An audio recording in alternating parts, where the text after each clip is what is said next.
Good evening, everyone, and welcome to the Mayor's Town Hall meeting. And we're going to call this meeting to order. And at this time, I would like to introduce our MCs, Peggy and Michael Harris. We have been friends for a long time. I'm not going to tell you how long because you might figure out my age. But Peggy and I were in college together and we became very close friends. So at this time, our MCs, Peggy and Michael Harris. Thank you. Thank you, Mayor Ella Jones. Thanks, Ella. Thank you. Yes, like the mayor said, my name is Peggy Harris. I'm Michael Harris. And we just want to thank everyone for tuning in tonight. This is a very, very unique situation. And we just, can you believe it's been 90 days? No. Yeah, wonderful. But thank you so very much for inviting us to do this tonight. We appreciate it. But first of all, Michael and I would like to give honor to God because we are so much living in an unprecedented time right now. We're just happy to be alive and we're happy that you all are there to join us tonight. Thank you so very much. We have so much to do, so we're going to get started. All right. First on our agenda, we're going to welcome and acknowledge our council members and our management team and the citizens. So for council, for Ward 1, we want to welcome Stephen Garrett and Linda Lipka. Ward 2, Tony Burrow and Heather Robinette. And Ward 3, Byron Fry and Fran Griffin. If you all are there and you want to say hello to the audience, you may do so right now. It's time. And if not, we're just going to move on to our management team and welcome and acknowledge them as well. Hello. Hi. Hi, Linda. Hi. You guys want to holler and say yay to the audience out there for a second or whatever? We're going to go on if not. No, just glad everybody's here. Thank you. All right, thank you. Okay, so to the management team, we want to welcome Interim City Manager Jeffrey Bloom, City Clerk Octavia Pittman, Police Chief Jason Armstrong, hi, Fire Chief John Hampton, Parks Director David Musgrave, Planning Director Elliot Leipson, Finance Director Alexis Miller, Human Resource and Consent Decree Coordinator Nicole Bartman.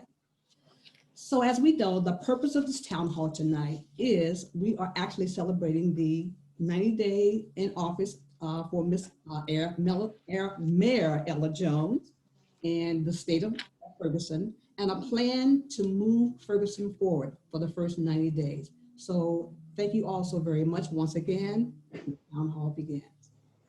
We would now like to introduce our speakers for tonight. They are Nicole Barton, the Consent Decree Coordinator, John Hampton, Fire Chief, COVID-19, Jason Armstrong, Police Chief, Crime, Jeffrey Bloom, Interim City Manager, Finance and Staffing, and Honorable Ella M. Jones, Yes. our Mayor. Yes. Okay, speakers, you will be speaking in the order in which you were introduced. If you have a PowerPoint, please make sure your PowerPoint is ready. Also, the first 3 speakers, you have 10 minutes. I will be clocking you. After the 3 speakers, Jeff Bloom, the Interim City Manager, will speak 20 to 30 minutes. And after Jeff, Mayor Ella Jones will speak about 10 to 15 minutes. Ella, I'm going to clock you. After the mayor speaks, we will start. Oh, I'm sorry. Okay, yeah. So we're going to go with Nicole right now. Okay, so Nicole Barton, Yeah. you may begin. Good evening. Thank you for the opportunity, Madam Mayor, to report an update on the progress the City of Ferguson has made in the past year regarding the consent decree. Put it on mute. Put it on mute. Sorry. Is that better? Okay. During this year, we have faced many unexpected challenges, from pandemic to protests. However, even with the pandemic, we still met the majority of all of our year 4 work plan deadline dates and goals with respect to the consent decree. This year, the city partnered with Community Mediation Services to be the neutral facilitators for this series of small group dialogues between community members and police officers. These dialogues were slated to begin in April. However, due to COVID, they had to be postponed. In discussions with the Department of Justice and Monitor team, we decided to schedule a pilot Zoom call with community members and the FPD, and we were able to kick off the first meeting on September the 15th. Feedback from both FPD officers and community participants regarding this dialogue have been great. And we are excited to discuss how to continue having these dialogues moving forward. This year, I have been working with the Ferguson-Florissant School District and collaborating on ideas of how to gain the students' input on the fair and impartial policing policy. I worked with the Department of Justice and Monitor team to come up with questions for our youth. And during the first week, the kids went back to school. The Ferguson-Florissant School District placed our questions on an assignment on the Canvas platform. The deadline date for feedback is actually September the 25th. However, I'm more than pleased to say that to date, we have more than 120 responses from our local high school students. I will be working with the DOJ and Monitor team over the next few weeks on how we can incorporate our youth's input into our fair and impartial policing policies. I would like to take just a few minutes to explain the process of developing and implementing policies, as I get a lot of questions on that process. The first step in this process is for FPD and the Department of Justice to work together to research, develop, and write a draft plan for these policies. Once both parties have agreed on a draft plan, then it is submitted to the Monitor team for review and suggestions. Revisions are made if needed, and the next step is to place those policies online for community input. The most recent suite of policies, which were our First Amendment policies, were online for 60 days for community input. Once community input is received, the police department and Department of Justice work together again to incorporate community input and suggestions. The Monitor team then reviews those for a final time, and once all parties are in agreement, the policies are then finalized. All final consent decree policies are currently on the Ferguson Police Department's webpage. During year 4, we have accomplished several goals in both the municipal courts and within the Ferguson Police Department. We've done a lot of work on the comprehensive amnesty program, and thousands of cases with fines and fees have been dismissed since the implementation of the consent decree. During the year 4 work plan, we were to develop a community engagement plan and a crime prevention plan per paragraphs 20, 26, and 27. Since February of 2020, I have been working closely with the Neighborhood Police Steering Committee and the Civilian Review Board engagement subcommittees on developing the community engagement plan. This plan incorporates community engagement efforts, problem-solving policing, and police-community partnerships. This draft plan was submitted to the Department of Justice on July 31st. Thank you to all of our community volunteers that have helped me work on this plan. Several of them are in the room tonight. Thank you. Our draft crime prevention plan was submitted on July 31st as well. And recently, FPD has requested assistance to enhance its community engagement efforts. Chief Armstrong and I collaborated with CRITEC, the Collaborative Reform Initiative Technical Assistance Center. They will provide resources to FPD to guide and build upon the current community engagement program. Prior to delivery, the International Associations of Chiefs of Police and the Office of Community-Oriented Policing Services, otherwise known as COPS, will review and approve all resource material. We had our kickoff call to begin this phase with CRITEC on September the 10th, and we look forward to working with them. The city has worked on developing a policy for responding to the Neighborhood Police Steering Committee's recommendations, and that draft plan was submitted to the Department of Justice and the Monitor team on April the 30th. I'm currently working with the Neighborhood Police Steering Committee on incorporating the general group's final comments, suggestions, and feedback to finalize this policy during year 5. We have established neighborhood associations in each of our apartment complexes. FPD was regularly attending these neighborhood meetings, and we were working to establish some problem-solving policing and crime prevention goals with our residents.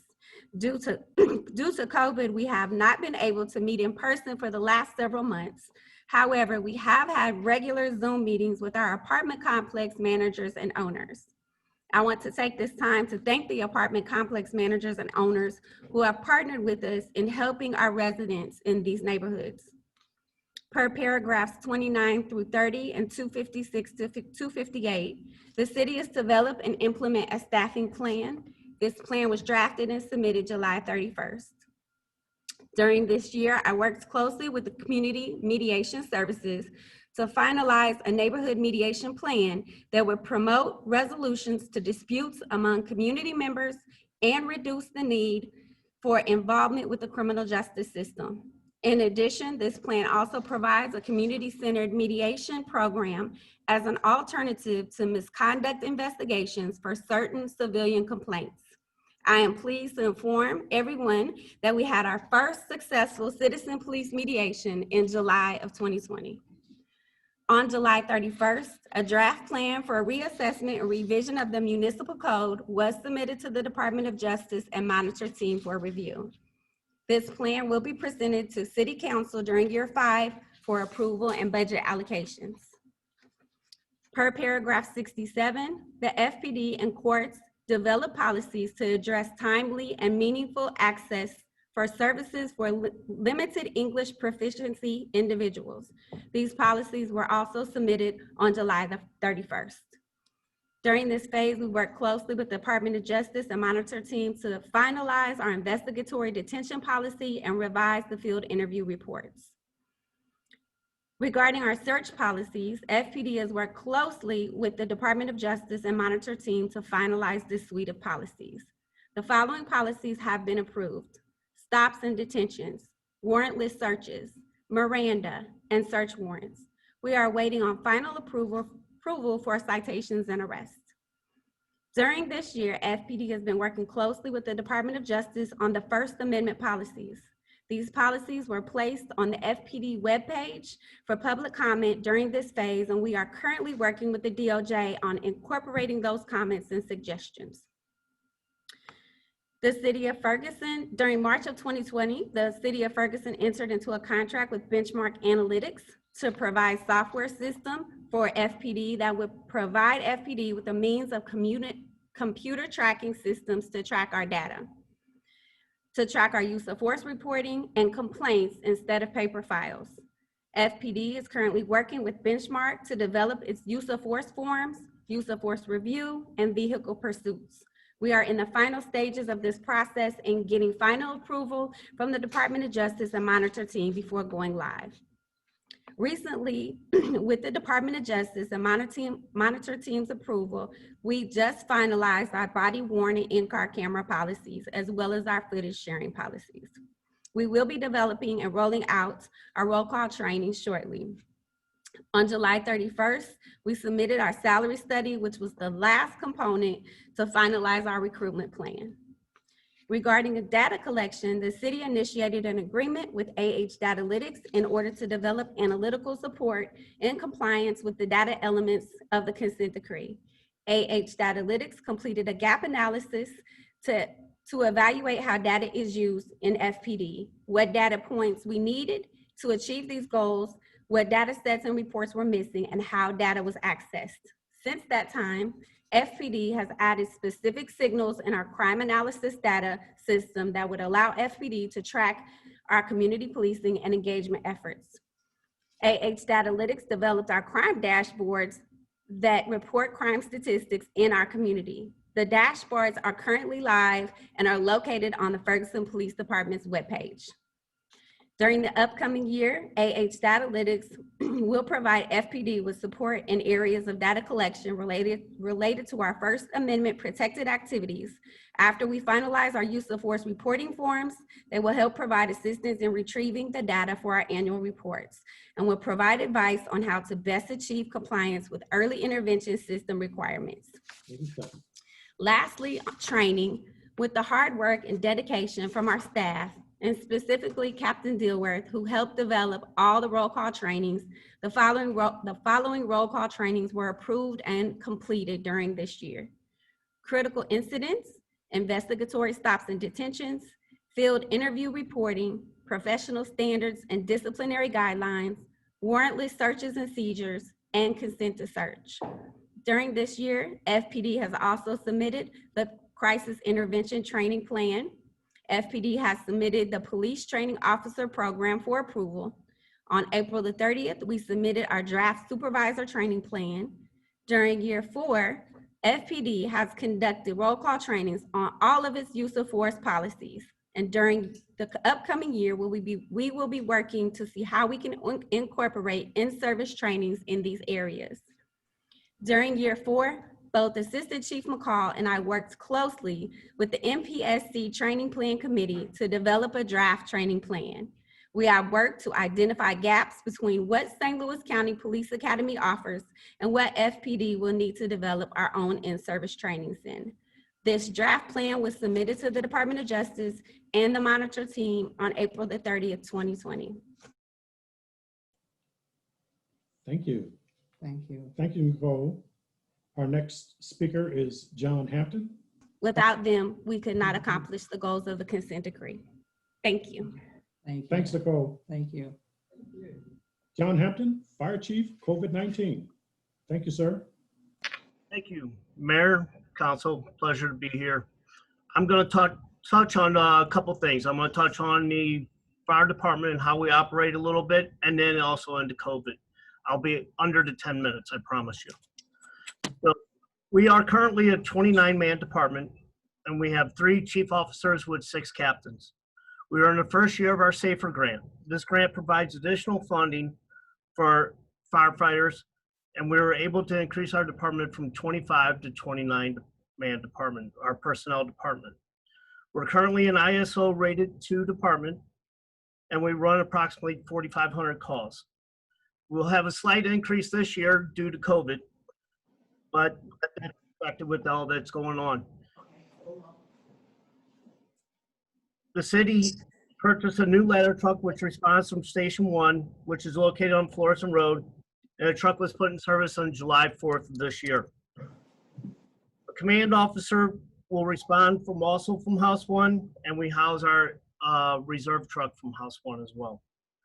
At House 2, we run a pumper, and a Christian unit runs out of both engine houses. Currently, we have 3 ambulances running out of our engine houses.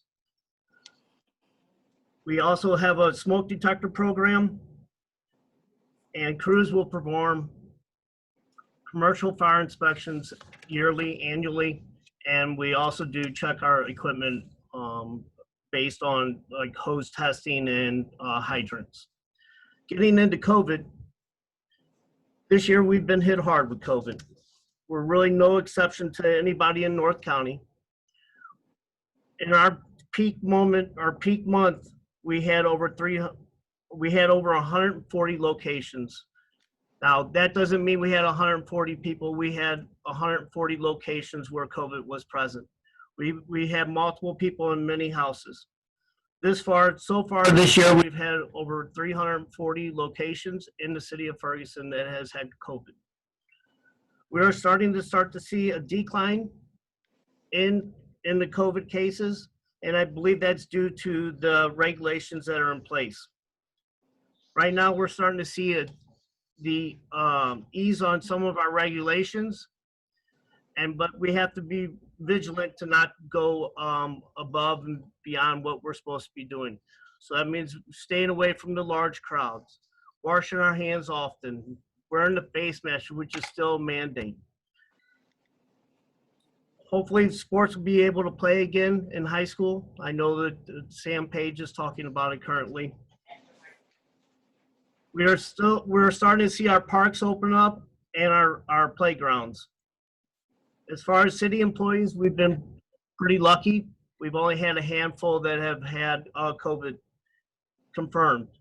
This is due to the safety that we put in place for the workplace employees. So as you can see, we're on a decline right now. And right now, every firefighter here in the city of Ferguson takes very good pride and a lot of pride working for the city of Ferguson. That's all, sir. All right, Chief John Hampton, thank you. Thank you. Jason Armstrong, Police Chief, Crime. Yes, sir. Thank you, Mayor Jones and the rest of our elected officials and all our guests and visitors that are attending this virtual town hall. Let's see, I'm going to try to share my screen.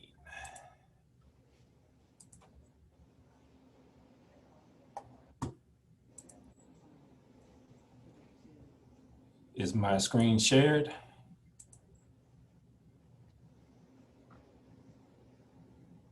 Can you all see my screen? Yes, sir. You can. Okay. So one of the things that I wanted to get started with is just give a little introduction into our staffing right now. That's one of the questions that I get very often is how many officers do we have? And currently present day, we have 35 officers on staff here. And so we're very well short of what our authorized strength is. And that's something that we're working vigorously on, trying to improve upon. We have several individuals that's currently going through our background investigation to see, you know, if they're quality applicants for us to hire and bring on. We're also doing some additional recruiting efforts and are scheduling some more interviews, trying to beef up our numbers so we can put more officers on the street to deal with the issues that we have going on in the community. So starting with the crime report, I just want to give a little overview of some things. So what you're looking at on the screen right now is one of the dashboards in that Nicole, Ms. Barton was referencing in her report. And this dashboard is available on the police department's website. And so if any community member was to go to the website and click on our interactive dashboards, they would be looking at this very screen that I'm looking at right now. And so this is updated information as of September 22nd of what our crime numbers are here in the city of Ferguson. And so this area down here in crime, I'm going to blow this up. So just talking about our overall crime numbers and where we are right now. So when it comes to law enforcement, when we look at crime, typically what we compare crime to is we don't compare crime necessarily to the month before or 2 months before. We typically compare crime to the same time period the year before. And so what we see is from month to month, from year to year, you know, the things that are going on are typically the same. Your holidays are in the same months, and those different things have an impact on crime. And so when we look at these numbers right here, they're compared to where we were exactly at this point in time last year. And so starting at the top, if we look at robberies, you know, so far this year, we're down 29.6% in robberies, which is a great decrease and something that we are happy to report. But unfortunately, as you go down the rest of the list, all of these other numbers in red show increases in our crime. And so burglary, just a slight increase. We're just one above where we were last year. So that's pretty much the same. Larceny is theft. So anything that is stolen, anything that's reported stolen other than a vehicle. Vehicles are tracked separately. And so we see, you know, theft is typically our biggest problem here in the city. That's the largest number that we see as a city, and we have a 6.6% increase in theft right now. One of our biggest concerns is the next line for assaults, and assaults are up 32.7%. And so this goes into our violent crime that we have here in the city. And unfortunately, we have seen an uptick in violent crime so far this year. And the same thing with motor vehicle thefts. We've seen a 34.2% increase in motor vehicle thefts here in the city. The next column is labeled criminal homicide. And so we show a significant increase of 5 homicides this year compared to where we were last year with only having 2. Now, one of the things that I want to further expand on this is criminal homicide is how we titled the report and labeled it in our computer system. And so of those 5, there are 2 incidents of that 5 that, you know, the case has been presented to the prosecuting attorney's office, and either they feel as though that the case was a self-defense case, and so they're not moving forward with it, or it's still under investigation to see if it will be ruled a self-defense case. And so some of those, you know, incidents, you know, could be ruled self-defense, where there may not be a criminal prosecution that is attached to it. But given the information that we had at the scene and what information we uncovered, you know, we titled it as such and presented it to the prosecuting attorney for them to review it. And then we see the increase in rape reports. And looking at this and some of these reports, when I was going back and looking through these statistics, this is not necessarily indicative of a forcible rape. Several of these reports are related to age, where, you know, consent was involved, but when you get into the age of the individuals that were involved is where, you know, it becomes criminal in nature, and why we have to document it as such. And so, you know, as we can see, you know, we've had a significant uptick with crime here in the city this year.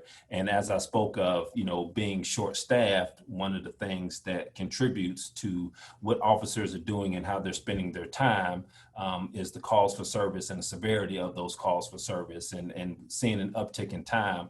You know, those things drive what the officers are doing and how they're spending their time throughout their shift. This next slide that I'm showing here, it just shows what the activity level looks like for our entire department. And this is day 1 is Sunday to day 7, which is Saturday, and 0 is midnight, and that goes all the way throughout the end of the day till 11 o'clock. So this is a 24/7 snapshot of what activity and how busy we are as a police department. And the darker the shaded area is, the more activity that's going on at that time. And so, as you can see from looking at the scale is pretty much, you know, starting at 7 o'clock in the morning throughout until 10, 11 o'clock at night, the officers are busy out on the streets. And this encompasses all the activity, all our calls for service, you know, any self-initiated activity, pullovers and such. And so this, you know, this eats up a large portion of the day where the officer's time is accounted for. And when you don't have, you know, a lot of officers out there on the streets, and so you have a small number of individuals having to carry this workload and this amount of busyness, you know, it impacts other areas, you know, that we would hope and we would like to be more impactful on. But this is also something that is on the dashboard, and so anybody can go to our website and look at this part also. And some of the additional things that we deal with quite heavily that I wanted to highlight, some of our calls for service, you know, property damage. Property damage is up 14.5% so far this year. Our shots fired calls are up 24%. We've had 784 calls for shots fired in the city thus far this year. And then even our shooting calls. And so the difference between a shots fired call and a shooting call is because somebody has been intentionally shot at, or they have been inflicted with a gunshot wound. And so we see a significant increase in that from last year to what we're dealing with this year. And then recovered stolen vehicles. In the previous slide, you know, we saw that there's been a significant increase in stolen vehicles throughout the city. And then in addition to that is we're recovering a lot of stolen vehicles that have been dumped here in the city. And so we have a high number of stolen vehicles that are moving in and out of the city, whether or not they were stolen here or whether or not individuals are driving stolen vehicles here into the city. And that contributes to some other issues, you know, that we're dealing with here in the city. So now we want to look at is a map. This is a pen map, so to speak, of the last 28 days here in the city and where the crime is happening. So this is a property crime map for the last 28 days. And our property crimes are our burglaries, our thefts, and our auto thefts. And if you can look right here, you know, this line right here on the map, that's Chambers and Airport Road.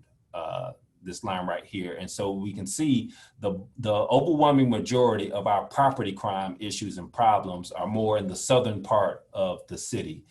So this area over here, Old Ferguson West neighborhood, this area over here, Old Ferguson East, the Forest Wood neighborhood, and then down here in the Southeast Ferguson neighborhood area is where we're experiencing, at least for the last 28 days, a bulk of our property crimes. When you come up here to the northern part of the city, this stretch right here, this is West Florissant Road, and this is more of a commercial business area. And that's, you know, where we see, you know, our shopliftings from some of the businesses and thefts around the businesses, also over here on Halls Ferry in that area. So that's what we're seeing up in this area. Down in this area below Chambers on the southern point of the city is primarily residents and apartment complexes is where we're seeing the bulk of those problems and those issues. And then I moved down to our violent crime map. So like I said, the assaults, or if we had any shootings or any homicides is included in this map. And once again, we see south of Chambers is where we have, where we see the most activity down in that area. And so this is an important visual to see because one of the things we're driven by of where we try to spend the bulk of our time is where we're seeing the bulk of the problems and the issues. And so as we see looking at these maps is the overwhelming majority of our problems, whether they're property crimes or violent crimes, are south of Chambers. And so, you know, that's where the officers are being called to the most. And in our proactive efforts trying to combat some of these issues, we're going to be spending a lot of time down there.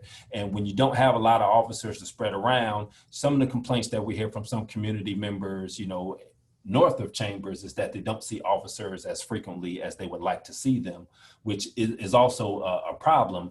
But just looking at the visuals, you know, we're being called to different areas of the city more often than we are some other areas. And so that kind of drives where our officers are spending their time. The last thing I wanted to hit on is traffic safety. That's probably one of the biggest things that people, you know, call and reach out to us about. And it's definitely, you know, a significant issue and problem that we have here in the city, you know, with just the driving habits of individuals that drive through. One thing I did wanted to report on is calls for service related to traffic accidents. As bad as the driving is at times and with the complaints we get, we've actually seen a decrease in accidents here in the city, a 13.5% decrease in accidents from where we're at this year to where we were last year. So, you know, that's a positive in this, but I know we still have a lot of issues and a lot of problems. So one of the things that we do is all the complaints that we get from around the city, we load them into our computer system here at the police department. So all officers, when they go out on a patrol that day, they can look into, it's called the desk book. They can look into the desk book and see where all of the complaints are for everything that we're getting complained on. And so these are just the streets that we've received complaints so far in September that we've loaded into our desk book. And so when the officers go out there, when they're not busy on calls and such, these are the areas that we're directing them to go to try to be visible and conduct some traffic enforcement, because these are the areas that we're receiving the complaints. And so that's something that we'll continue to build on. And all the complaints that we get, you know, we try to load them in there. So the officers have, you know, some information that comes from the community for where they should be spending some of their time when they're not busy on calls and other things. Some of the different initiatives that we have going on are related to traffic safety. So we have instituted, you know, mandatory traffic observations for each shift. And so we're trying to build in just dedicated time that each shift has to spend in some of those areas that I just highlighted, or some of the areas, where we're seeing traffic accidents, happen, to try to get, a better handle on, on the traffic issues. And, I have gotten some feedback here recently, where community members have seen, the officers out there in these efforts. But we have on here various locations. Like I said, we're short-staffed, so we can't have officers at all of the locations we get complaints on all of the time. So we have to be strategic, and we have to move it around, and just hit the different areas to try to have an impact on that.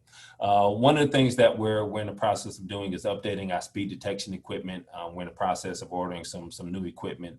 Our speed detection equipment right now is severely outdated.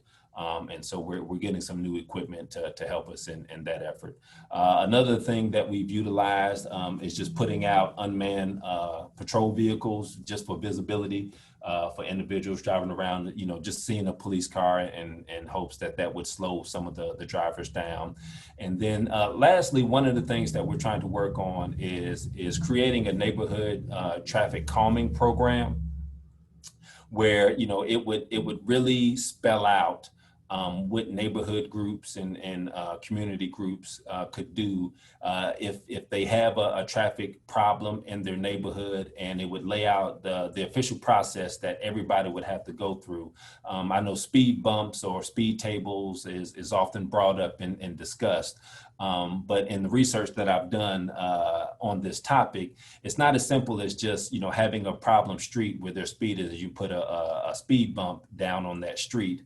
Because if all that does is just move the traffic to the next street over, and now the next street has a speeding problem, have we really done anything? And so when you have one of these traffic calming programs, it really addresses, the problem, and brings all the stakeholders involved, and all the things that we have to take into consideration with the different things that we come up with to try to combat the problem. And so that's a program that we're working on building a sample for that to present to the council to see what they think about trying to institute something like that. So, I know at times, people get very frustrated and they don't feel as though we are taking, the complaints serious when it comes to the traffic complaints and how people are driving. I promise you that's not the case. We are very committed to trying to combat those issues and those problems, and we're working towards it. We're just trying to do the best with what the resources that we currently have, while we're working toward getting some additional resources to help us out. That is all that I have. I don't know how to oh, here we go. Chief Armstrong, thank you very much. I would just like to say, Chief, I've been on this site a number of times, and I, for one, am very glad that you guys have put this together and have it out there.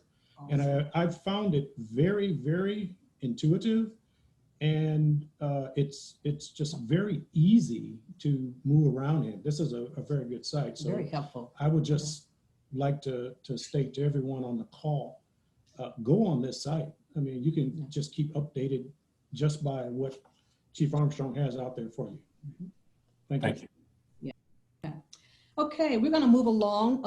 Our next speaker is going to be Jeffrey Bloom, Interim City Manager, Financing and Staffing. And because of the nature of the state of Ferguson, Jeffrey Bloom has been allotted a few more minutes than the rest of the people. So he'll be about 20 or 30 minutes. So get your pens and pencils together if you want to take some notes or whatever. And next person is Jeffrey Bloom. All right, thank you very much. I appreciate the opportunity, Mayor, and everybody who's present. I'm going to try and share my screen, although I should have gotten Jason's template. Hold on a second. There we go. Where is it? Is it this one? Share. All right. Can you tell me if you can see that? Yes, sir. It's a PowerPoint? Okay, good.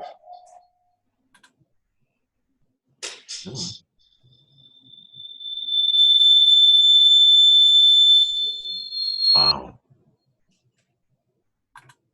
That's a lot better. Okay, yes. All right, thank you very much. I want to start, I was asked to kind of talk about the state of the city as well as finance and our staffing levels. Before I begin, I want to do a couple of things. One, thank Jason and John and Nicole for the great job they've done. And also let you know that we've got a number of other directors, and we just couldn't get everybody in, or it would have been 8 or 9 o'clock, and we'd run everybody out at some point in time, or they'd all fall asleep. So Dave Musgrave and Lexi Miller and Elliot Liebson, and our court clerk, Courtney Herron, as well as our HR director, Vita Crosswhite, and our assistant to the city manager, Chris Crable, who is on vacation tonight. And I want to also give a shout out as well as a thank you to our city attorney, Apollo Carey, without whom all of us would have a much more difficult time working. So I'm going to just kind of jump in and say, you know, when you think about the state of the city, it really depends upon your perspective. And I know everybody at some point in time has seen that picture of the elephant and the little stick figures feeling the elephant. You know, if you're feeling a leg, it feels like one thing. If you're feeling the trunk, something else. And the body is obviously huge, and so you feel something else. So it really depends upon your perspective as to what you think the state of the city is. And as Jason has indicated, you know, we've gotten a lot of complaints. We get a lot of complaints, not just about speeding and not just about those matters involving the police, but also grass cutting. And grass is a popular subject to complain about. And there's a lot to complain about. And it may seem like the city is not doing anything about grass cutting, but in fact, we spend over $40,000 a year in nuisance abatement, and we will never see most of that back. We just cut somebody else's grass because they won't do it. And I know that aggravates you, and rest assured it aggravates me just as much, that people won't take care of their houses better. We also have obviously issues with trees in parks, and in particular this year with cutting grass in the parks as well. And I appreciate the efforts of the neighbors a couple of weeks ago in cutting one of the parks. And I would ask them to be careful. But in addition to that, recognize that that we have a number of open slots right now in parks in our maintenance group that we didn't have before.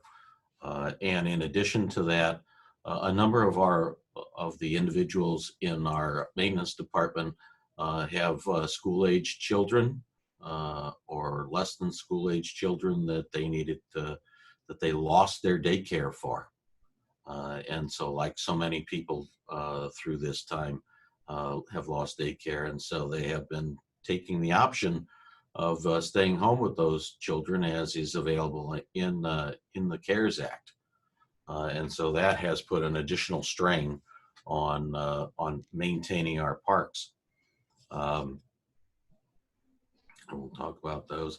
I will tell you, I was talking to somebody just the other day who was mentioning something about temp tags. This is his pet peeve, and I don't blame him, because if you look around every once in a while, you see temp tags that are 2 years old. And I don't know about you, but it aggravates me because they have avoided paying personal property tax on that automobile for the last 2 years. And that is something that robs every city, because every city derives personal property taxes from that vehicle. But it is what it is. See if I can figure out how to do this. Oh, I know how to do this now. All right. Let's talk just a little bit about, John talked at some length about COVID-19 and the health impacts. I want to talk about some other issues related to COVID-19, because unfortunately, it really is impacting so many things in our society, but not just in our society, but also in our economy. And when it impacts items in our economy, it also impacts our ability to do our jobs. And I unfortunately believe that COVID-19 is going to be with us for a while. I would, kind of a telltale sign I would bring to everybody's attention is last week, the Federal Reserve indicated that they were not going to raise rates until 2023. What they really meant by that was this is going to impact our economy through 2023, and that's why we're not going to raise rates, because we're going to continue to try and stimulate the economy. The other thing they said was they are going to pay less attention to inflation. Again, what they really meant was we don't want to have the same kind of slow recovery we had from the Great Recession in 2008. We want it to speed up, and we're going to do what we can to speed it up. So unfortunately, it's going to be with us for a while. One of the things that happens right now with everybody being out of work, and while there has been that $600 additional unemployment check coming through, and now it's down to $300, is that people are spending less money. We have a difficult time here figuring out exactly how our revenues have been impacted because of the way that sales taxes are remitted to us from the state. But I was out with somebody from St. Louis County just the other day who indicated, and they've got better numbers than us, indicated they're looking at about a 7% decrease. And I would tell everybody that we had, when we were in the budgeting process, had estimated a 10+% decrease up to 20% in various revenues. So I was happy to hear that it's as low as 7% right now. But one of the things that's going to happen, the economy is disparately impacted by COVID-19. The travel and leisure industry, the restaurants are all taking a big hit. I was reading an article the other day where it's expected that one or two of the major airlines is going to go into bankruptcy. And I was listening to a podcast the other day. They said 1 in 6 restaurants were going to fail. I was talking to a friend of mine just yesterday in the restaurant business who said he thought that was conservative. And it's probably more like 1 in 3. So that gives you an idea of the reach that this is going to have in everybody's life. And what that means to us in the city is, as we were putting together our budget, it created literally $1 million hole. 800,000 of that was in revenues, and another 200,000 in additional expenses that we just couldn't avoid. So that's an issue for us. And talking about that $1 million shortfall, one of the things we did obviously is, unfortunately, we cannot operate at a deficit. We will, to a degree, pull out funds from our reserves to cover that, but we can't cover the whole thing. And so what we have anticipated at this point in time is a 10% wage reduction or some kind of furlough system. Failing that, I will tell you that from our perspective right now, we're looking at not an $800,000 deficiency in revenues, but probably something more like 300, and it may even be less as the year goes on. So what that means is we won't lose $1 million, we'll lose $500,000 at this point in time. So we've got some challenges with respect to our budget resulting from COVID-19.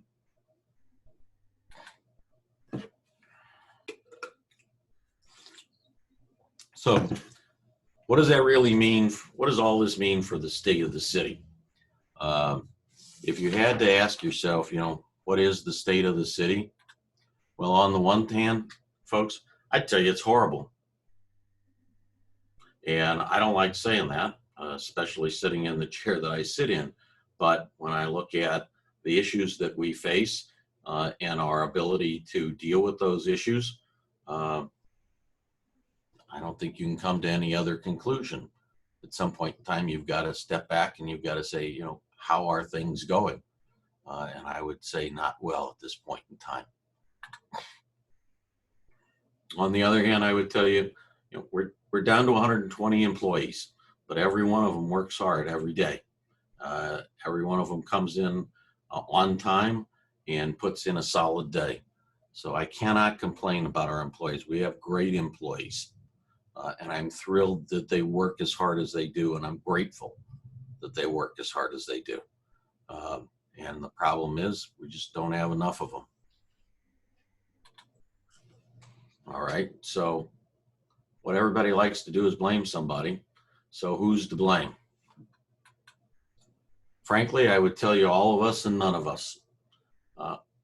All of us, whether we are residents or business owners or whether we're staff, because even if we're staff, we are a resident somewhere, and we all have the same desire, and that is to pay as little taxes as possible. Taxes eat into everybody's spendable income, so we understand that. So from that perspective, all of us are somewhat responsible for this. On the other hand, none of us are, because it's a natural thing for everyone to want to pay as little tax as possible, right up until the point that it really starts to work against us. And I'd like to spend just a couple of minutes just kind of giving you a perspective of what has happened. So I just mentioned a moment ago, and I want to do a little bit of compare and contrast to 2014, which frankly was the best year in the history of the city. And in 2014, we had 144 employees, and that's not budgeted. That's 144 full-time employees on the payroll. Today, we've got 120 employees who are budgeted, and we've got a darn sight less than that. The chief just mentioned a moment ago. He's got an authorized strength of 45. He hasn't seen 40. We have not, as a city, seen 45 people employed by the police department ever in the last 6 years. We haven't cracked 40. At one point in time, we were getting really close to 40 at the beginning of this fiscal year, and we've worked our way, unfortunately, back to 35. And that's through no fault of the police department. That's just the nature of that profession at this point in time. I heard a joke the other day that they saw an article about the FBI's 10 most wanted list. And number 3 on their list was more agents. And that everybody has the same problem right now, and that is trying to get high quality law enforcement personnel. We're down from 19 public works employees. These are the people that clean the streets, empty the trash cans, cut the grass, fix our roads, assist in or change out sidewalk slabs. We used to have 4.5 code enforcement officers. We had 4 full-time, and we would hire a person on the summer, half-time person for the summer, and that person would do nothing but go around and cite people for grass and set up schedules for cutting grass. We don't do that anymore. In public works services, these are the ladies that are in the area that do all of the permitting. We used to have 3 people in there, 3 full-time people. Today we have 2 full-time people and 1 half-time person. And right now that's one of the departments that's down. So we really have 1.5 people right now. When you go back to 2014, we had $12.5 million in our general fund revenues. We have $12.5 million in our general fund revenues today. They're a different mix, but they're only $12.5 million. And I'll talk a little bit about that in just a minute. Now, we also had $13.2 million in expenses, and that's we obviously had more expense than revenue, but that's because there are the general fund incurs expenses for other funds. And on a net basis, the general fund does have an excess, or did at that point in time have an excess. That slipped a little bit. We actually were able to decrease expenses to $13 million today. So that sounds like a really good thing, except for the fact that when you look at citywide expenses, and what's in citywide expenses are all of those expenses that really cannot be assigned to an individual division or department. So things like professional services, legal services, accounting services, accounting or auditing services, insurance, those kinds of expenses. Litigation is another one of those. And in 2014, we spent $300,000 on citywide expenses. Last year and this year, we're going to spend $1.2 million.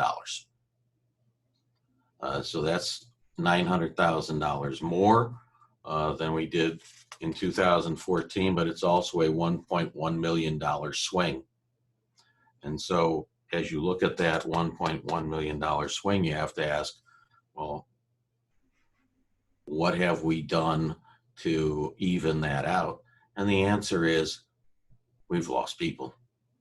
We've not just lost people by decreasing our headcount from 144 to 120. We have turnover. In some positions, we are on the third person in less than 2 years. In other words, 2 years ago, someone occupied that position. They left, we replaced them. That person is now left, and we're either replacing them or we have replaced them. That's the kind of turnover that causes you to be tremendously inefficient. And just as an aside, I would tell you, I was thinking about this the other day. There was a time in about 2012 through 13, we hired one person a year, maybe. Right now, we're hiring 1 to 2 people every month. And that's just another effect of turnover. The other thing I would tell you is for substantially every single position, work position, or job type in the city of Ferguson, we pay in the 4th quartile. What does that mean? That means that for that same position in every other municipality in St. Louis County, 75% or more of the people doing that work are making more than our employee. And unfortunately, that is one of the reasons that we have turnover. Now, I don't want to mislead you. We have a lot of employees who have been with us a very long time. And literally what we have today is bookends. We have a lot of employees who have been with us a very long time, and we have almost an equal number of employees who have been with us a very short time. If you think about it, I mentioned the other day, or I mentioned a moment ago, we have $12.5 million in revenue. In theory, if you incremented that by the rate of inflation of 2% over the last 6 years, that would be up, and that would be an additional $1.6 million. But we don't have $14.1 million in revenue today. We still have 12.5. And unfortunately, over that same period of time, we have employees who would like to get paid a little more than they did before. We have collective bargaining agreements that require us to pay more than the rate of inflation at this moment in time. So those are additional pressures on us from a financial perspective. So the question is, what do we do? How do we fix this? Is there a way to fix this? The answer is yes. But quite frankly, there is only one practical solution that I can see at this moment in time. And that's find a way to change over to a fire protection district. There are there are two ways to do that. One is to combine with an existing district, and there are 3 districts that are on our borders. To the north is Florissant Valley Fire Protection District. To the south is the Northeast Fire Protection District, and to our east is the Metro Fire Protection District. Or we could form a brand new fire protection district. Right now, of the 80 some odd municipalities in the county of St. Louis, only 18 have their own fire department. The rest are protected by fire protection districts. 3 of those 18 are right here in North County, and they are Hazelwood, the city of Berkeley, and the city of Ferguson. So there is certainly the possibility that those 3 could join together. There are also practical considerations and financial considerations to think about. One of the issues that confronts fire protection today is, like everything else, it's becoming more specialized. They have more specialized equipment. They have more specialized job categories than they used to. It's not the good old days of the alarm going off and somebody jumps on the back of the truck as it leaves the station. These are big, complicated pieces of equipment. And these guys, I, like a lot of people, I think, did not, when I started here 12 years ago, have an appreciation for how hard a job that is. I would encourage anybody, and I know Chief Hampton would welcome anybody, to come by and see how hard that job is, give you a tour of the station, and show you what these guys do for a living. It's a lot harder than it looks. Let's talk about financial considerations for just a minute. Because one of the things that moving to a fire protection district would do is that our fire department would become part of that fire protection district, and the city would avoid the operating costs related to its fire department, which are about $3 million a year. And then on an average basis, we spend between $200,000 and $300,000 a year on operating or on capital expenses. And then there's also about another $200,000 or $300,000 a year in ancillary costs like insurance, repairs, maintenance, fuel, and those kinds of things. One of the things we would do is we would lose revenue. John mentioned just a moment ago that we are in the first year of our SAFER grant. And that SAFER grant pays for 80% of both the salary, wages, and benefits, as well as the operating costs related to 4 firefighters. So we've got an additional $200,000 that we pay or that we receive in grants for those firefighters. That would go away, as well as, not a lot of people know this, but there is a sales tax in this city for fire protection, and that yields about $600,000 a year in revenue.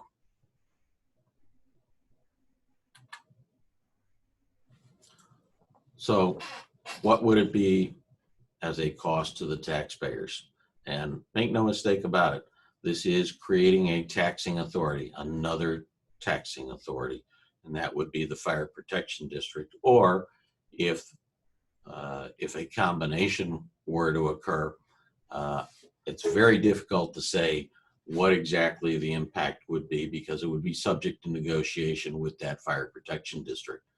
But in the case of a new district that would be formed from those 3 municipalities that I just mentioned earlier, Berkeley, Hazelwood, and Ferguson,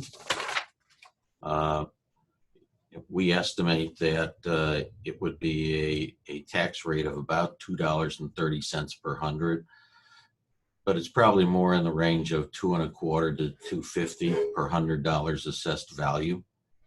Now, that would be offset because, as I indicated, if you added up all the numbers, the city would save about $2.5 million What we need to bring the service base of the city back to where it was 6+ years ago is about $1.5 million.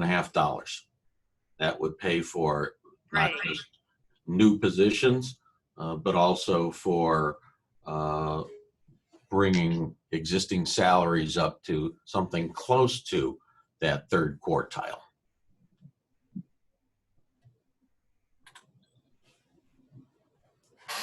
As I indicated, unfortunately, I think this is the only practical solution that's available to us at this point in time. There are no additional fees that we can charge that would help us materially get to that $1.5 million figure. There are no additional taxes other than to add on to our tax base, our utility tax base. Our utility tax base is already at 8%.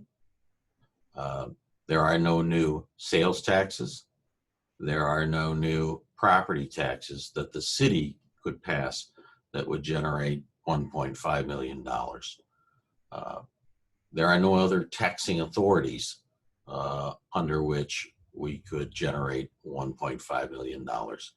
Unfortunately, the only one that exists is the fire department under state statute. No other function within the city could form a taxing authority.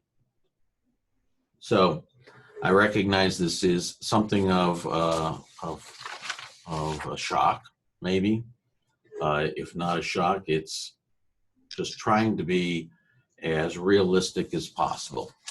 I recognize the issues that we face, but at the same time, we have a conscious decision to make. And for the most part, I think it's been an unconscious decision for the last 6 years as to whether or not we do something about this.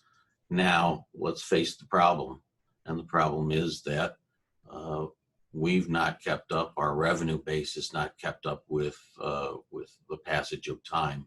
Unfortunately, our expense base has, and we've cut people in order to offset that increase in expense base. And we've cut it now to the point where we just can't afford to go further with the expense base that we have, other than to see the services of the city continue to deteriorate.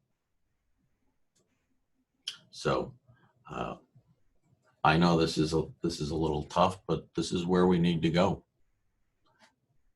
So that's it for me, Mayor. Thank you. Okay, thank you, Jeffrey Bloom. We appreciate that. We appreciate everything you've done, everything you're doing for the city, and we are still prayerful that everything will turn out okay as we go forward with our mayor. And that's our next speaker, our last speaker, Mayor Ella Jones. It is my pleasure, deep pleasure, to bring you on. As she said before, we go way, way back, and if it had not been for Ella Jones, at that time, Ella Jones, I would not have passed chemistry. So everybody, I do not mind saying this.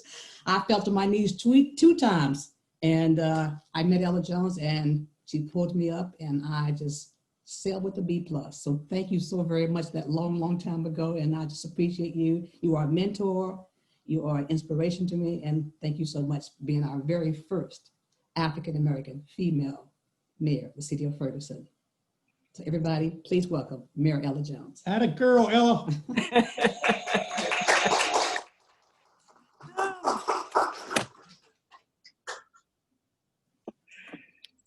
Good evening. Good evening. And I would like to say thank you for taking time out of your schedule, some virtual, some sitting here in the audience. And I just want to say thank you for coming out to the town hall. I'm getting an echo.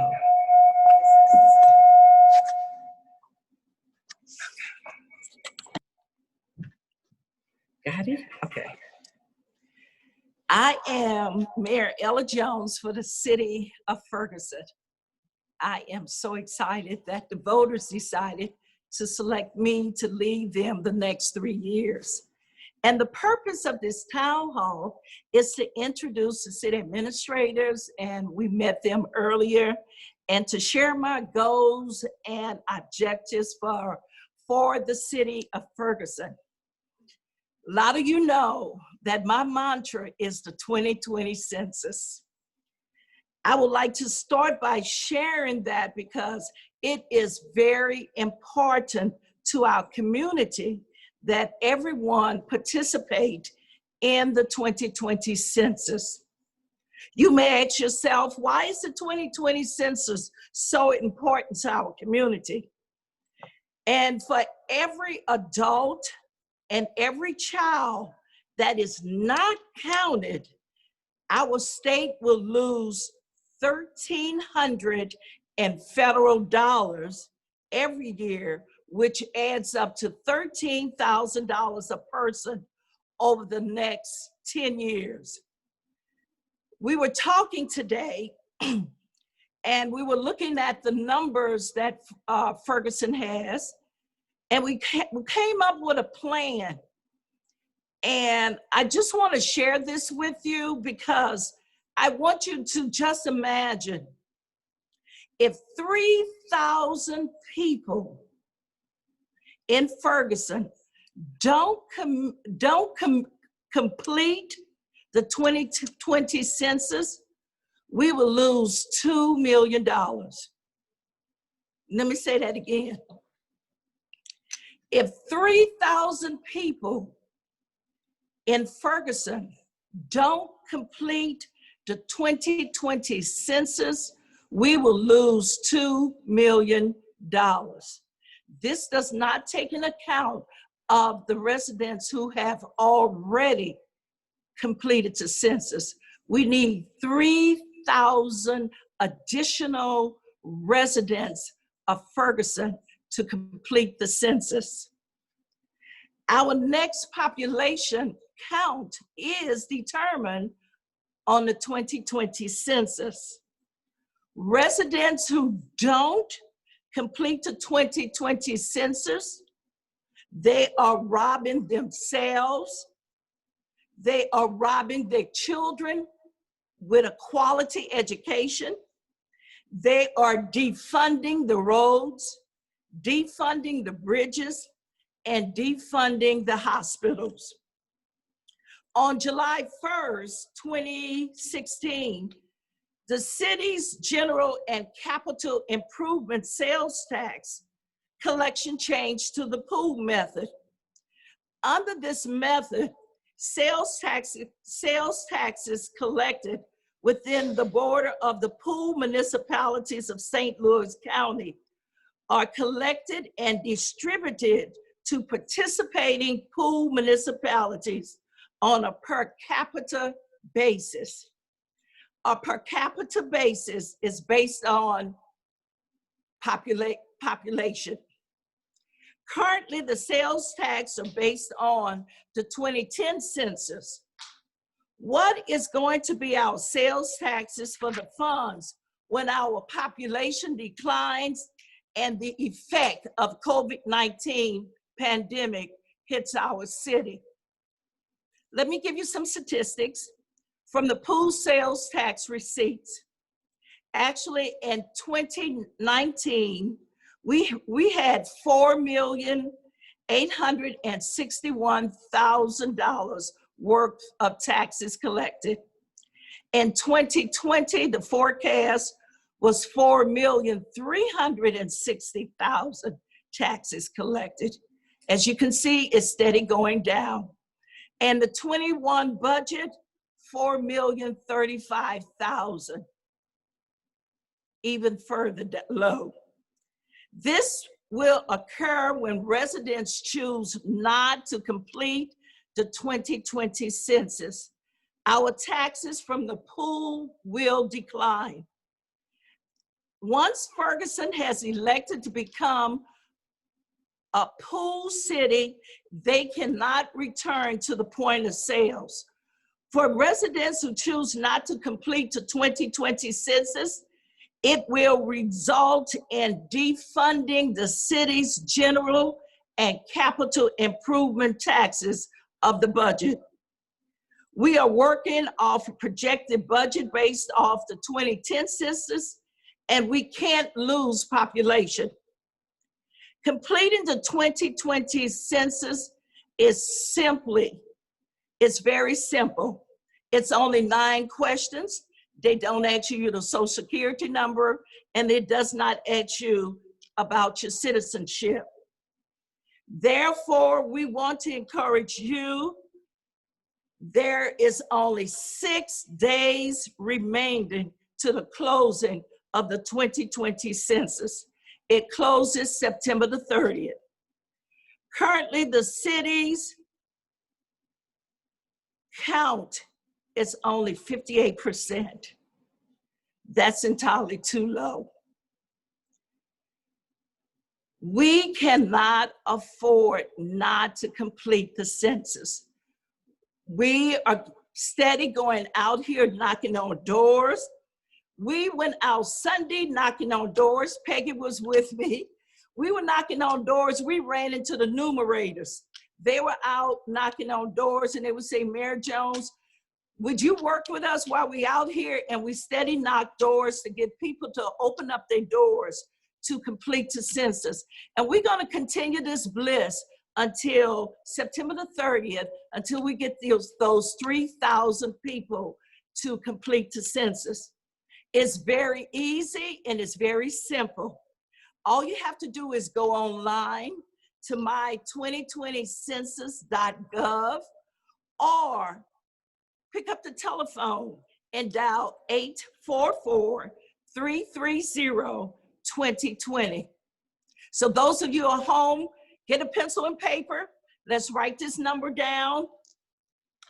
844-330-2020. I'll repeat it one more time. 844-330-2020.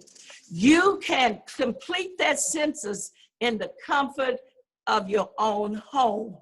And I just would like to say thank you very much.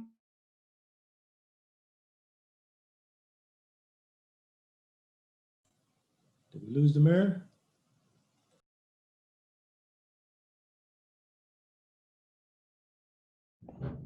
I think so. It seems as though she's having an unstable connection right now.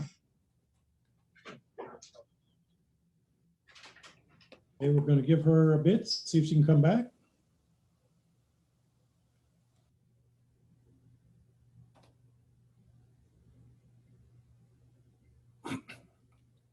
Can somebody call her and let her know in case she doesn't know?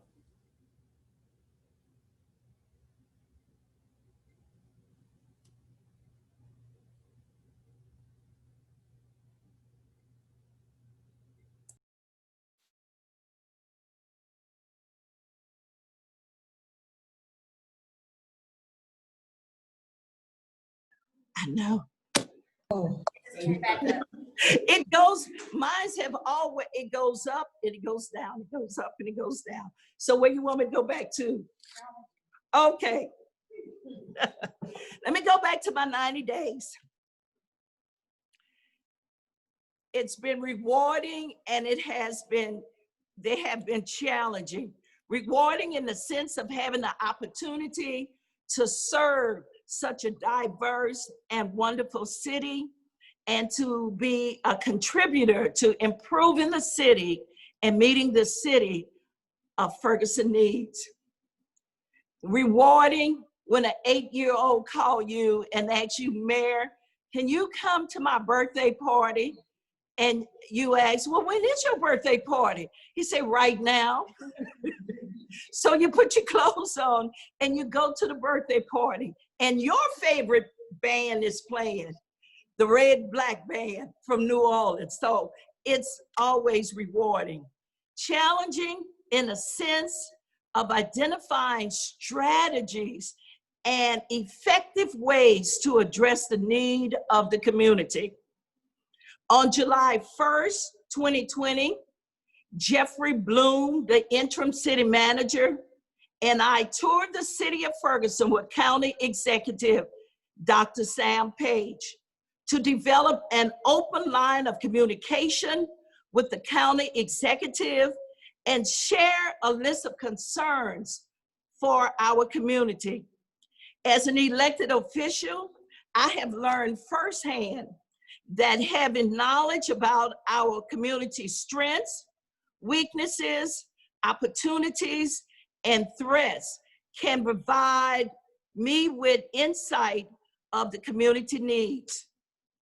On that day, we had a brief meeting concerning the CARES Act and the support for our local businesses. We toured North Winds, and we even took the county executive down Elizabeth Avenue. And when we started riding down Elizabeth, he said, "What street is this?" We said, "Elizabeth Avenue." He said, "Well, who owns the street?" "You do." So he realizes that Elizabeth Avenue needs to be repaired. On July 13th, 2020, I attended the Missouri Health Facilities Review Committee Certificate of Need meeting in the House Hearing Room 3, Capitol Building of Jefferson City. The purpose of my attendance was to provide a testimony in favor of Emerald Heights LLC to establish a $2.5 million, 150-bed skilled nursing facility and 28-bed assisted living facility in the Old Christian Care nursing home. We had been working to get that open since the 1st of January when I met the family. Not only do we need this healthcare services in our community, this complex also represents an extremely important economic asset for our community. I want to say thank you to Senator Gina Walsh for making the motion for Emerald Heights LLC to receive their certificate of need. The new nursing rehab center will be open soon under a new name. I don't want to give it away. While meeting the community and identifying sources for our city, I also gave time to volunteer with the Urban League of Metropolitan St. Louis for their COVID-19 humanitarian relief program, serving 3,000 to 5,000 people a week for 22 weeks in a row. And it was humbling to see people drive up and share with us that they had lost so much during this COVID-19, and they wouldn't have never dreamed of coming in a line, staying for 3 hours to get a box of food. Also, I worked with Community Forward, Inc. Some of you may know that I started Community Forward about 4 or 5 years, and they have been working diligently. And when I was elected mayor, I decided to step down as the chairperson. It was necessary because I wanted to devote all of my time here as mayor. However, the Community Forward, they received numerous grants, and one of the grants was for $10,000 to serve 20 families in our community for COVID-19 relief program. I would like to thank and acknowledge St. Peter's Church for opening their doors and serving as a food and a PPE distribution center to serve the community. Here's the best part, my platform, what I think would be good for the city. I would like to discuss my community plan during my term into office. We have heard from Chief Hampton about the COVID-19 and that it is our #1 priority to continue encouraging everyone to be safe and practice the COVID-19 protocol. hand washing, wearing the mask, and social distances. It is very important that we stay as healthy as possible. Another one of my goals is working with the council to initiate a review of the current boards and commissions to improve or consolidate several boards or commissions for community efficiency and encourage community residents to serve on the various boards and commissions we have open. If you want to learn more about your city and how it operates, the boards and the commissions are the place for you to be. And they are phenomenal groups of people working together to move this city forward. When families think about living in a community, we want families to move to Ferguson. I always talk up my community. We just had a young couple decided to move into Ferguson about 3 months ago. I'm very proud of them. They were looking in Florissant. However, by the time I finished with them, they said, okay, Mayor, we're moving Ferguson. So they're here and I'm excited for them. Therefore, by developing a neighborhood stabilization plan, we can work with local nonprofits to create a pipeline to home ownership and identify solutions to help our seniors to stay in their homes. That means assisting with home repair funds through community block grants, funding and other programs to support their needs. Small business development, we want to continue to support our small businesses and work on establishing a foundational plan to help our small businesses in the community to survive through the COVID-19 by connecting them to resources and assisting them in funding when needed.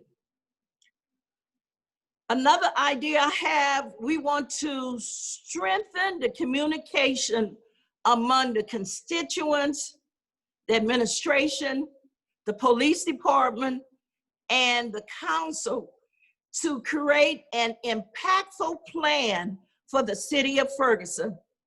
Therefore, we will look at our technical infrastructure and establish a communication plan to help in this endeavor.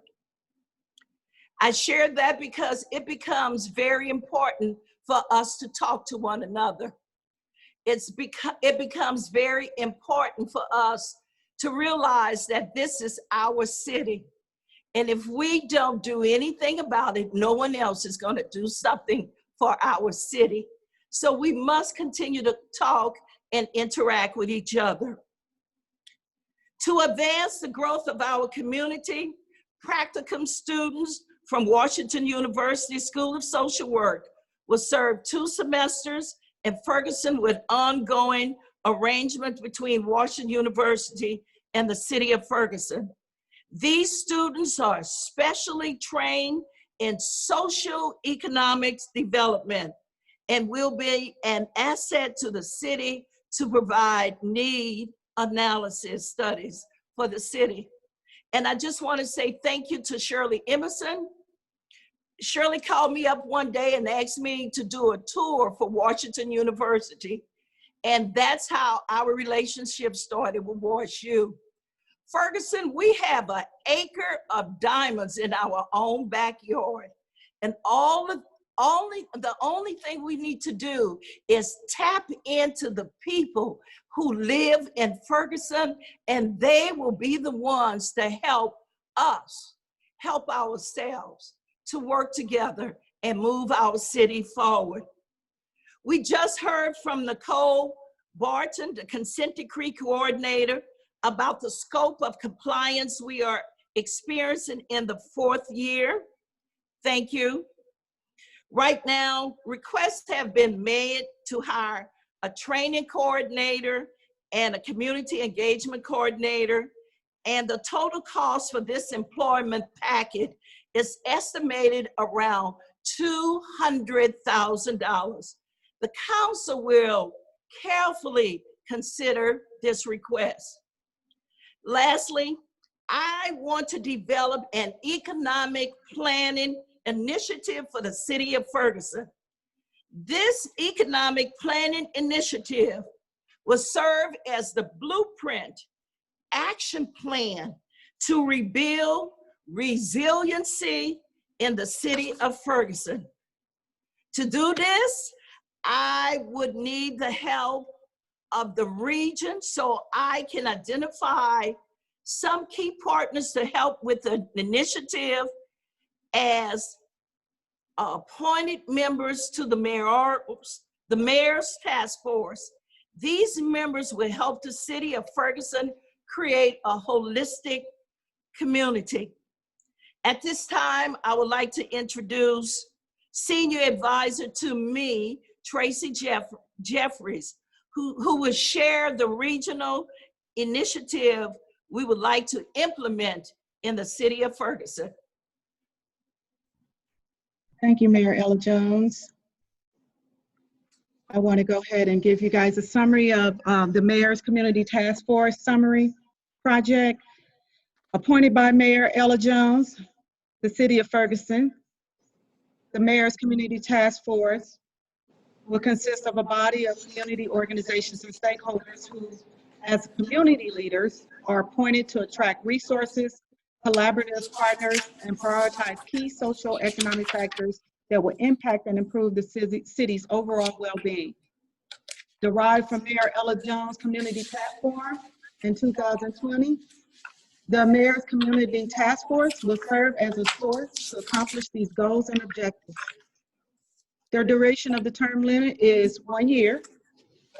They're looking at the elements of the Mayor Community Task Force to consist of working in collaboration with Mayor Ella Jones, the council, the community, and the Mayor's Community Task Force will form strategic partnerships to support the following principles for the city.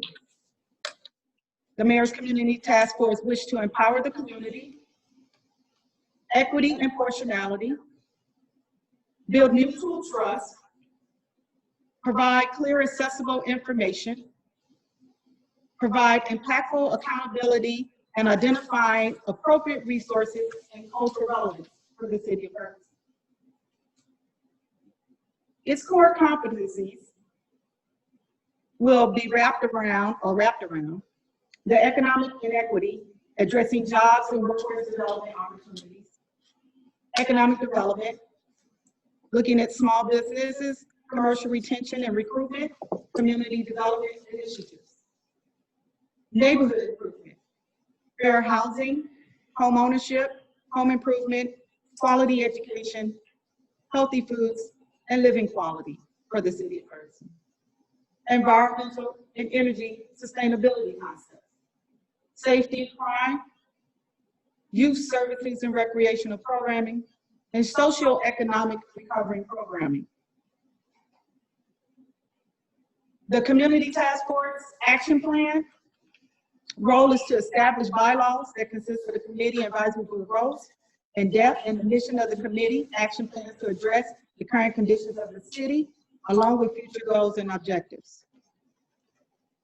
One of the first roles that the Mayor's Community Task Force would seek to accomplish is implementing a COVID-19 recovery plan. This plan for the city of Ferguson is a recovery program to create a long-term vision for the community and stakeholders of the community for a healthy, stable, and civic environment.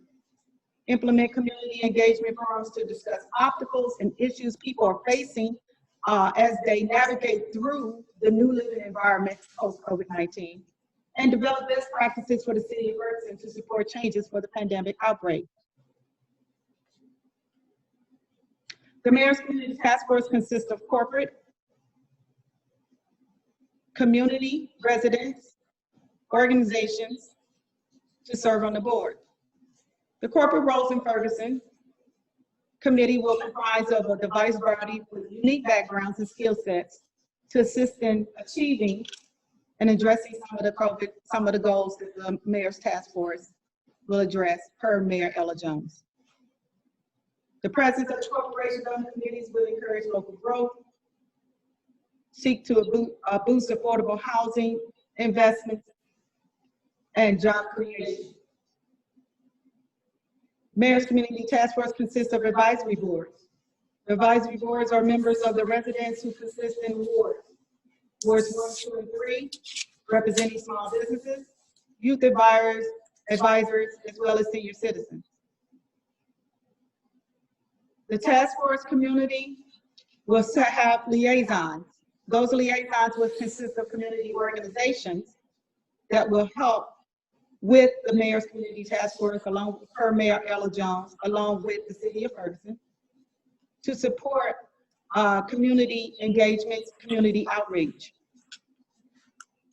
Those organizations have been identified as the following: Urban League of Metropolitan St. Louis, Ferguson Empowerment Center, Ferguson Florissant School District, St. Louis County Clergy Coalition, Ferguson Ministerial Alliance, and St. Louis County NAACP. Now, with further ado, I would like to turn this back over to Mayor Ella Jones, who will introduce and announce her Mayor's Community Task Force. Thank you.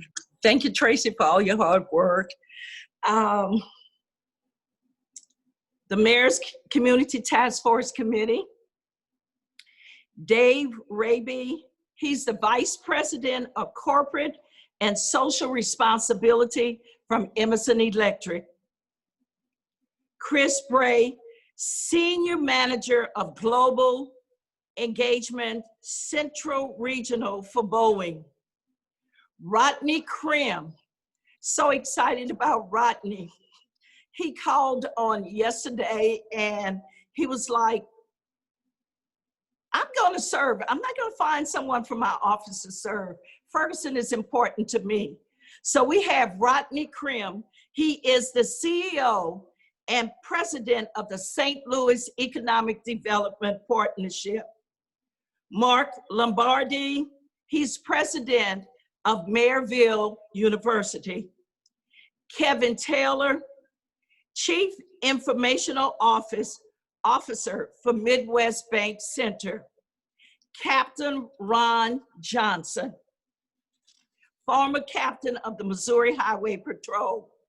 We have Kimberly Beck, Regional Executive Director for the Salvation Army. Takesha Lovelace, Executive Director of Community Health and Relations for Mercy Hospital. Tracy Jeffries, President of Capital Consultant Services and my advisor. Shara Truitt, President of Truitt Law Firm. Paula Carey Moore, Director of Housing for the Urban League Metropolitan St. Louis. Taylor Brown, Policy Intern from Washington University. And I just received a text from Sharon Jackson. She is the Director of Corporate External Relationships for Snooks. For our community, we cannot do this without the residents of Ferguson. From Ward 1, Dr. Jackie Lewis Harris. She's a community culture advisor. She has consented to serve. Monica Abbey, who is an attorney at law who lives in Ward 1. Deborah Moore is a retired entrepreneur who lives in Ward 1. In Ward 2, we have Orlando Sharp. He's a graduate support advisor. From Ward 2, we have Dr. Cherie Jenkins. She is a principal. From Ward 3, we have Amanda Candidate and Naquita No. We are still looking for youth advisors from the ages of 16 to 23 and from 18 to 25. We don't want to leave our small businesses. We have Beatrice Covington, she's here tonight, from Covington's Connections. We have Tony Mandolino, I hope you forgive me for fracturing his name. He is our Hispanic representation. We have still openings for small businesses from West Florissant, Halls Ferry, and we filled the one for Florissant Road. Also, we have senior advisors. They are people who are interested in moving Ferguson forward. And on October the 13th, which is our next council meeting, we will be presenting them again for approval. I just would like to say, I want to thank the organizations, the corporations, and the community for serving on this committee. And we are going to work, and we're going to work diligently, and we're going to work with the council, and we're going to work with the city manager to move this city forward. To the city of Ferguson and our residents, I do understand that change does not come immediately, overnight, or often comes without understanding. But the ability to work together as a community can make change for all of us. I'm the last person in the world who wants to change, but I realize I have to change.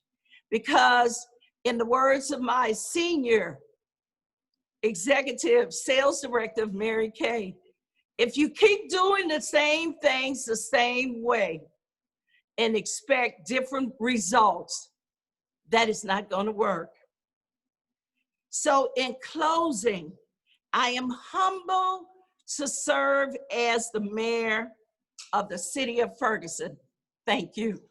Thank you. Thank you, Mayor. Now, this was supposed to be the time for questions and answers, but Peggy will tell you all about that. Well, okay, because of the overwhelming amount of questions and answers, the enormous people writing in, we've decided to do a little bit something different for you. We're going to give you an opportunity to go to a website where questions and comments were already sent in by the deadline, which was Monday, September 21st, 2020. So please get a pencil or pen and write the website down. You may go to this website to get the answers to all your questions and comments that were sent in. The website is townhall@fergusoncity.com. Once again, that's townhall@fergusoncity.com. And these answers and these questions and comments have already been submitted, and they should be up on that site. Also on that site, as Tracy talked about, the task force, the mayor's task force, the members and their bios will be posted on that same site. So you get a chance to look at that as well. So please get your pencil and pen. One more time, townhall@fergusoncity.com. Thank you so very much, everyone, our guests, our council members, you, the citizens, and just everyone for coming out and enjoying this very first historic Mayor's Town Hall. I'm Peggy Harris. I'm Michael Harris. Good night. Thank you all for being there. Thank you. And I just would like to say lastly, to our interim city manager, Jeff Bloom, he is phenomenal. And I say that simply because he does not have to take the time and the effort to work with me to become a good mayor for this city. So I would like to especially thank him, Octavia, and all of the staff. They have been great. And when I say that, I am not a technical person. So when I come on in the building, Jared knows to come upstairs and ask me, Mayor, do you need any help? Today I didn't need any. So I just appreciate how the staff has embraced me as their mayor, and how some of the people in the community, how they have embraced me. I'm humble and I'm thankful. And on that note, meeting is adjourned. Thank you. Have a good night, and thanks for coming out. And the community task force members are sitting right in front of me, about 15 residents in the task force. We thank you, we appreciate you, and you just get ready to roll up your sleeve. We are going to work to make this an amazing city. Good night.